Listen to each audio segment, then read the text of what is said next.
Hi and welcome to Preview. My name is Guy Giampapa. Preview. 5, 4, 3, 2, 1, cue Guy. Billy Elliot. Recently on this program, I had the pleasure to meet and chat with Jamie Mann, a talented 12-year-old youth who's playing Billy Elliot at the Company Theatre in Norwell. He arrived at the studio with his mother, director Zoe Bradford, and Noreen MacDonald, who's starring as Mrs. Wilkinson. To call this young man an ordinary child would be ridiculous. Jamie Mann is a multi-talented young man with a background most child actors would die for. He's been with the New York City Ballet, Alvin Ailey, and many top-notch theater groups. At the age of 2, he was nicknamed Dancing Boy. His work at Company Theatre is bringing him newfound fame. I've seen Billy Elliot on film as well as on the stage, and Jamie Mann is up there with the best of them. His performance is not to be forgotten, and I predict Ernie and the Norton Awards will bestow honors on him in the future. In the meantime, get yourself down to the Company Theatre and watch this amazing young man in action. Jamie's acting is convincing and a joy to watch. I truly believe this 12-year-old talent is destined for stardom in addition to his talent. Jamie is a polite and unassuming youngster. Congratulations to the entire cast of Billy Elliot for supporting Jamie and for their fine work in making this a successful production. Booty Candy. The Speakeasy Stage Company's latest production is a look at race, sex, and sexuality. It's called Booty Candy and is a very adult show. The New York Times called it one of the top plays of 2014. Booty Candy is a series of vignettes presented by a talented cast of 5 actors who deserve much credit for their work. The stories are based on the life of the author, playwright Robert O'Hara. Johnny Lee Davenport, Jackie Davis, Tiffany Nicole Green, John Kuntz, and Maurice Emmanuel Parent take us through each story. Some are hilarious, especially Davenport as the Reverend Benson as he appears in a silver dress and shiny high heels. But I must warn you of the strong language and brief nudity within this play. Speakeasy is known for taking on strong and controversial subjects. Booty Candy is no exception. If you're curious about the show title, Booty Candy, and its meaning, you'll just have to go to Speakeasy and find out for yourself. Our guest today is a man that Stoughton should be proud of. His name is Michael La Fleur, and he's the Artistic Development Director for the State Theatre here in Stoughton. And I just congratulate all those people that are on that committee that hired him, because we were talking earlier, and my God, this guy has a great background, and I want to introduce you to him now. His name is Michael La Fleur, and I say welcome to our show, Michael. Thank you for having me. I appreciate it. Thank you. Well, how do you like Stoughton? I love it. What's you seen of it so far? So far, yeah. I think I like the spirit the most. It's been a long time since I've been involved in a town organization where people are so dedicated to making something happen. It's exciting. It is. Yeah. How did all this come about? It's kind of a long story, which I'll make short. I had a friend that ran a children's theater here locally, and between my own personal contracts, if I had free time, I would come and work with the kids, which is one of my second favorite things in the world to do is work with young people. And through that process, I became acquainted with one of the students' mothers who was friends with some of the people on the board here at State Theatre. And she said, do you have someone that can run the theater side of the thing once this is open? And that conversation opened a door, and they said, why don't you stop by? I happen to be in the area, so I came in for a quick meeting and interview. Fast forward, here I am. Wow. Part of the team. Just like that. Wow. It actually was something I was looking for a long time. I was looking for a theater company that I could sort of marry and get off the road and settle down and forge a future with. Prior to that, did you know about the situation at the State Theatre? I do, because oddly enough, this friend I was talking about earlier, we had looked at maybe expanding the business and finding better locations. One of the things I said was, wouldn't it be great if we could find like an old theater somewhere on the railroad tracks, on the commuter rail system, somewhere conveniently located outside of Boston in a nice community that was really looking to see something special happen, theatrically speaking. And careful what you wish for. Those are all magic words, because Absolutely. all that has happened so far. Absolutely, absolutely. It's been great fun. I'll bet it has. Well, speaking of local theaters in this area, the area of Boston, We've had a few that have died and that have come back as live theater. Example, the Orpheum Theater in Foxborough. I don't know if you know that. I've actually worked there. A few Did you times. Yeah, really? done a couple Okay. productions for them, yes. That's what did you do down there? I did a production of The Secret Garden, and I did a production of The Addams Family. Okay. And great fun. Secret Garden won the Moss Hart Award, which was pretty exciting for everybody. But yeah, a very similar situation, an old movie theater that was rescued and turned into a live performance space, which we have so little of. It's amazing how little performance spaces there really are. That particular theater had a very small stage, but then they expanded it as they renovated, and I guess that turned it into a success. Yeah, I loved working there. It was great fun. How long ago Good was friends. that? Oh, gosh, going back maybe 5, 6 years ago, maybe. Okay, yeah, because that's been in existence, the new theater, maybe 15 to 20 years now. Right. It's hard to believe that Well, time's gone so Bill fast. Cunningham you know Bill? Bill and I know each other from Cirque du Oh, Soleil okay. in Las Vegas. Yeah. So we knew each other first that way, and then coming here, I went to work on a project at the Orpheum, and he walked down the hallway, and I'm like, "What are you doing here?" It was one of those sort of serendipitous moments. But yeah, he's a good friend. Oh, isn't that funny? Well, I don't want to take away from the State Theater, but I did want to mention that, and I did want to mention that the Norwood Theater in Norwood, Massachusetts here was recently renovated. And we've had other theaters. In Arlington, Massachusetts, there was a movie theater that's been renovated. But it's not something that's unusual today. This has happened in a lot of places. And it's almost the same thing in Stoughton. You have what was once an old movie theater is hopefully being renovated. Oh no doubt that it will be. It's quite a magical place. When I walked in, it's in much better condition than I think a lot of people think it is. Really? Which is the good news. Yes, it has a lot That's of good. cosmetic work to be done, because it's sat empty so long. But when you walk in, it's one of the old. They're called atmosphere theaters. Think of the Fox Theater in Atlanta, Georgia. We talked about earlier about where you watch the sunset and the stars appear on the ceiling, and so it harkens back to the day when going to the theater, as we talked about, was an event itself. Not only what happened on the stage or what happened on the screen, but actually going to the theater itself was an experience. Yes, an event. An event, absolutely. And hopefully we're going to bring some of that back. Looking down the line, how long do you think this is going to take? I know you're not a swami. No, but what do you think? but that's really an easy question to ask. It's going to take as long as it takes the community to embrace the project, to help us get it funded, and to actually go to work and put it together. So it can be done anywhere from 3 years to 6 years, depending on, once again, it takes a village, as the saying goes. True. And if everyone gets behind it, and the more funding we can get done, and the more support we can get from the community at large, the quicker and faster we can open that beautiful building back up again. Well, time flies, so I wouldn't be too concerned about that. About, oh my gosh, it's going to be 3 years. I can't wait.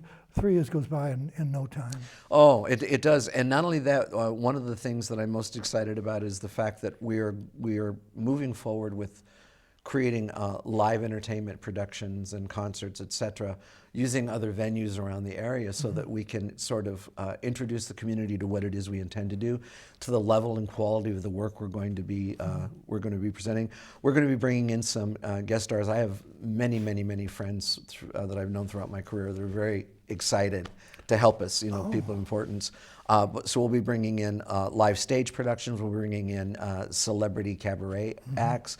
We're going to be doing some things with our local talent where we feature some of the sort of outstanding up-and-comers, if you will, from our own neighborhood. We're going to put together a performance group that will entertain at private parties and functions, and So we're going to be omnipresent in the community for the years to come until we get our beautiful stage open.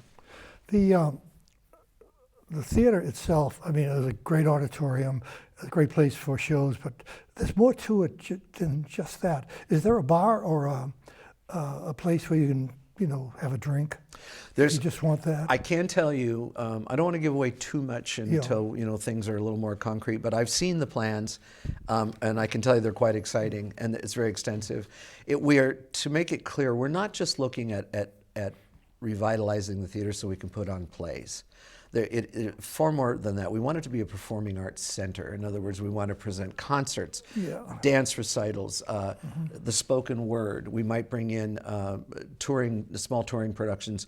We would, local celebrities, major celebrities that we bring in. We also want to make it the stage accessible to the community at large, from everything from beginning community theater all the way to Broadway tours. We want to be all-inclusive, and we want to have, like, I guess the saying is, something for everyone. My dream would be for people to speak of that theater in a way in which they would say, just go, doesn't matter, whatever they put on there, it's always fantastic, you know? And if we can get that reputation, then we've won. But and also included, besides that, I know you're open to the business community as far as using that for other things, for charity events or dinners, absolutely. things like that. Absolutely. Will there be facilities for that in the theater? That's sort of our intention. We're sort of taking it one day at a time right now. It's such an overwhelming task when you look at the whole thing. Yeah. But when you start breaking it down and what needs to be done and in what order, et cetera, that's sort of where we're at right now. We're in the early planning stages, working with a terrific board of directors. We're putting our heads together to come up with things that we can bring to the community that will get the community to be involved with the process. I wanted to share with you, I work with a theater called the Shadowland in the Catskill Mountains. It's in Ellenville, New York. It's in what used to be called the old Borscht Belt, where all the resorts, you know, and think Dirty Dancing, you know, that kind of thing. Well, that era passed, and those resorts are long gone, and the town was sort of struggling along what used to be a resort-funded town. And they had a little theater very similar to the State, not quite as large, but the same idea, an old vaudeville house that became a movie house that, you know. They went in, they've restored it over several years. I've been director in residence for musicals for 11 years. The town went from a near ghost town, if you will, and I say that with respect, but a near ghost town to a thriving community because of the theater. And the reason why is when that theater is functioning, there are 300 plus people, foot traffic, that come through that downtown area to see the show. That means that 2 hours before the show goes up, every restaurant table is full. 2 hours after, all the pubs are happening and alive. They started bringing in artists to some of the abandoned storefronts and opened them up as studios and created sort of an artistic environment. So now it's a little bit of a destination town where people will go up for the weekend to Ellenville to look through the art galleries, to see the beautiful Catskill Mountains, of course. The famous Cohen Bakery is there. I don't know if you know, legendary pumpernickel bread is there. And now the beautiful Shadowland Theatre. Example of some of the fun stuff that goes on there.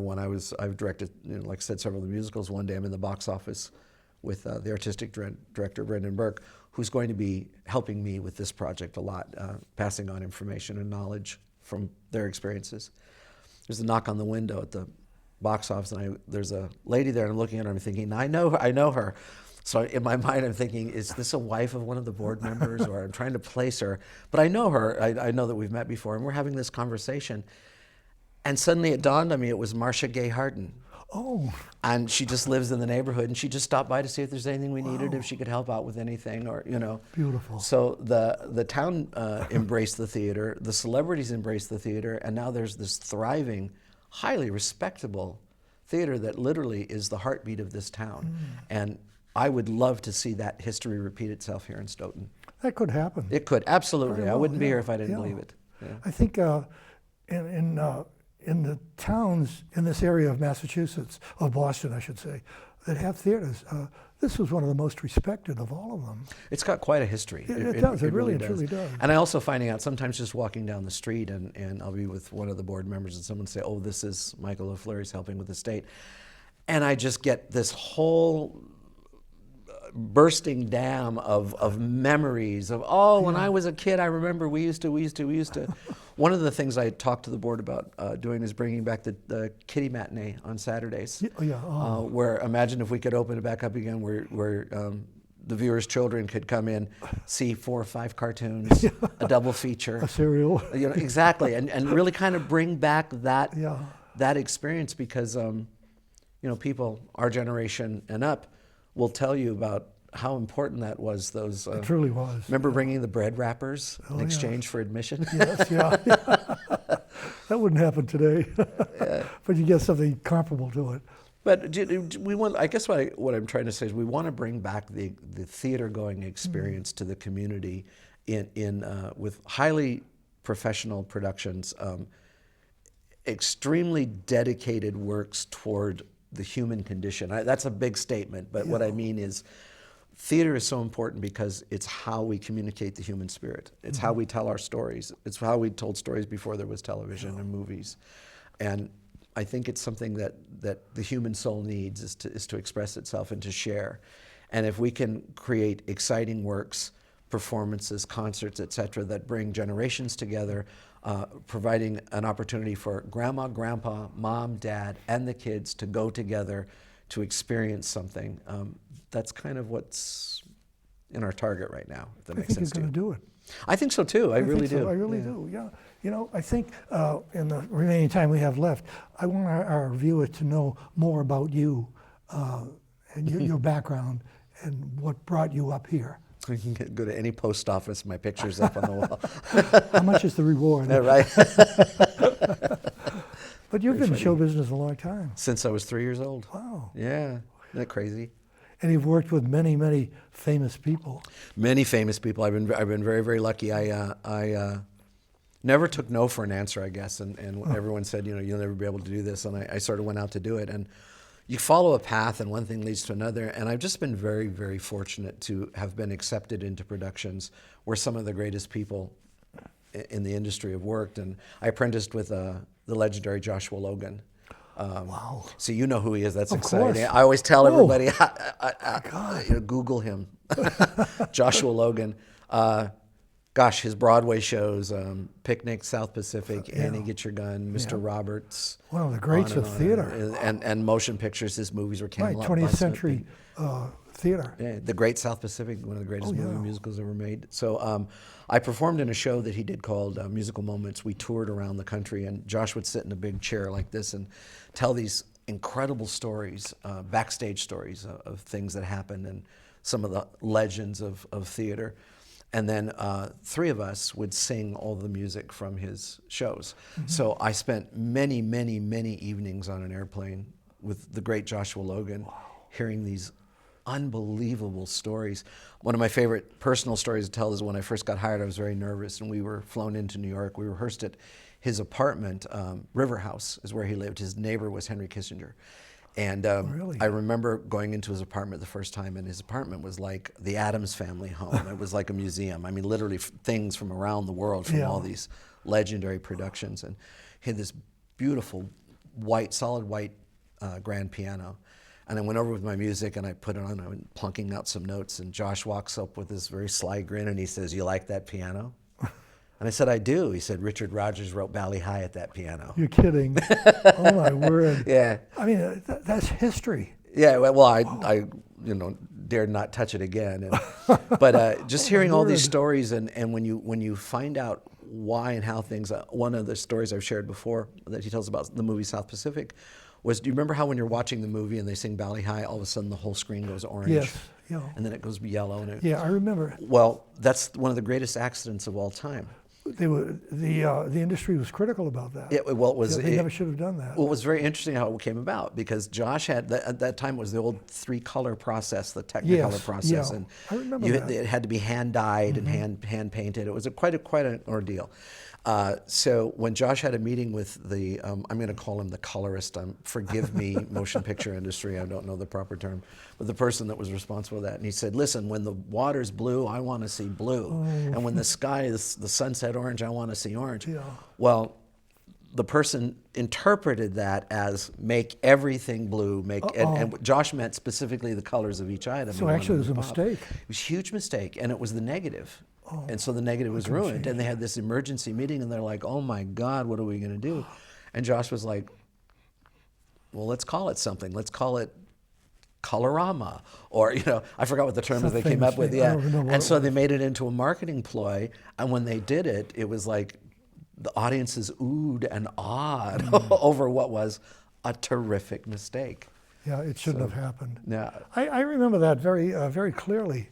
It's just too bad they did that. Yeah, it's very funny though, because it worked sort of against them and for them at the same time. Yeah. I mean, you couldn't hate it, Right. but you couldn't love it either. It was like I just somewhere in remember the thinking, middle. why is this everything orange? Great, but who's to criticize one of the greatest classic motion pictures of all time? I remember living through South Pacific when it first opened on Broadway. Buying the album and playing it over and over and over. I knew every word, and then waited until it came to Boston. At what we had an opera house in those days, and the Broadway cast was about to change theaters in New York, and there was a waiting period. So they came to Boston for, I don't know if it was a week or 2 weeks, and they played the old opera house, and I was fortunate enough to get tickets for it. Yeah. And boy, I really lived that through. Read Josh's books; you'll enjoy them. I will. Some of these great show business stories. What's the name of his book? I don't think I have it. Movie Stars and Myself, I think, is one of them, and the other one is I think it's called just Joshua Logan. There may be a. Well, I can check the library. Yeah, but they're great reads about some of the great legends of all time. The young apprentice whose first day at work is to be sent down to call Ethel Merman to the stage. Oh, yeah. And he goes and knocks on the door and he says, "Miss Merman, you're on." And she says, "Yeah? How am I doing?" Another great show. Yeah. I wish we could go on and on with this. This has been wonderful, Michael. Thank so you. glad to have you on the show. Thank you so much for today. having me. And I wish you all the luck. And I know that the Friends of State Theatre are behind you 100%. Friends of State Theatre, we have a Facebook page. Google us, find us. We need your help. Get involved. Help us make this dream come true. Right. Well, that's our show for this time. My name is Guy Giampapa. Thanks for watching Preview. Bye-bye.